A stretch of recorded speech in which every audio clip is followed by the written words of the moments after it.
Parents, all with the same genetic degenerative disease, are holding a very special art exhibition in Cirencester. Our Creative Journey is an exhibition that showcases the artwork that has been created by people affected by the genetic condition Huntington's disease. Specialist Huntington's disease advisor Carol Dutton organises a support group in Gloucestershire, and she spoke to our reporter Annabelle Martin about why she wanted to put on this exhibition. So Huntington's disease is an inherited neurodegenerative disorder of the central nervous system, and I call it a triad of physical, cognitive and psychiatric symptoms. And the ages can differ wildly, so I've had one or two I call juvenile Huntingtons, who are diagnosed until the age of 20 years old, and then the vast majority of mine are between 30 and 50 years old. So it's classed as what they call a life-limiting condition, and every child of an affected parent has a 50% risk of inheriting the gene. So if you're born with the gene, you will develop the disease at some point in your life, but we can't tell you exactly what age or how long it's going to be. So every family member that I go and see at home or see in the clinic, I've got a member of the family who's already affected with Huntington, so they know what the future's going to be. It can be profound, emotionally and psychologically. So our role as advisors, specialist advisors, is to support all the families, or every single family member, and also educate and raise awareness of Huntington's. So we link in with the clinics. So I have clinics in Bristol and Gloucestershire. So why did you decide to start this art exhibition? During COVID, we used to do Zoom calls. I was asking the families, what they were doing during their time, because it was traumatic. We couldn't go out and see them. They couldn't come to clinic. And then they all started talking about, well, I used to do art, and this is what I've been doing. And they were showing me some of the pictures. And Phil and Charlie, are well-seasoned international theatre designers. And they had their son that they had doing some work. And they showed me some of his artwork. And then I had Andy, whose wife Claire had Huntington's, and he showed me some of her. I knew that the vast majority on the screen were very sort of talented.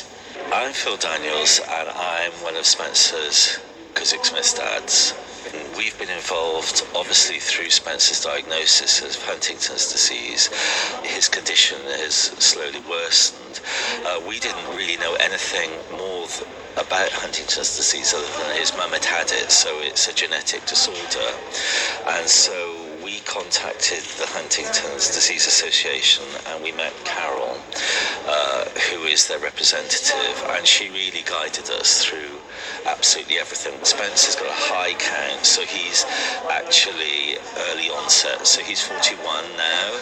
He was a nuclear physicist and a physics teacher, but when he couldn't work any longer, Carol helped us. The disease affects everyone in a similar way, but everybody is totally different because it affects your brain in a different way. If your character is one thing, if you're a shy person, you'll become more shy. If you're more gregarious, you can get very gregarious. But eventually, you get to a point where you're in a wheelchair and further down the line. So Spencer first set himself up when he couldn't work any longer, renovating furniture, and he's always been very creative. And what was lovely is, if you look at the pieces that he's got, is that when he mended them, he didn't try to hide their imperfections, and we couldn't work it out. First of all, we were thinking, does he want it to be completely lovely? And then we realised that he was actually celebrating the fact that there were imperfections there, and it kind of was an analogy for how he was as a person. And you mentioned, obviously, when Spencer had to stop working, he began being creative, doing the upcycling the chairs and things. What do you think artwork's done for him? Has it given him a purpose? Oh yeah, it was really difficult because Spencer's always been a very productive person. When he was at school, you never had to say to him, do your homework. He would always do his homework, and he won the Renaissance Scholarship for Engineering. He went to Cambridge University, Bologna University, did physics and Italian, York University and Birmingham University. So he was really like a productive person. And when he couldn't work any longer, it became very difficult for him. And so when he started doing this, we were able to help him to feel like he was still being productive, and people would, as you said when you came in this morning, and you looked at his chairs and you went, oh God, that's beautiful. And so when he was still suffering with the illness, he could do things that people would see was beautiful, and it gave him an enormous amount of self-respect that otherwise he would have felt, sort of, oh God, I can't do anything anymore.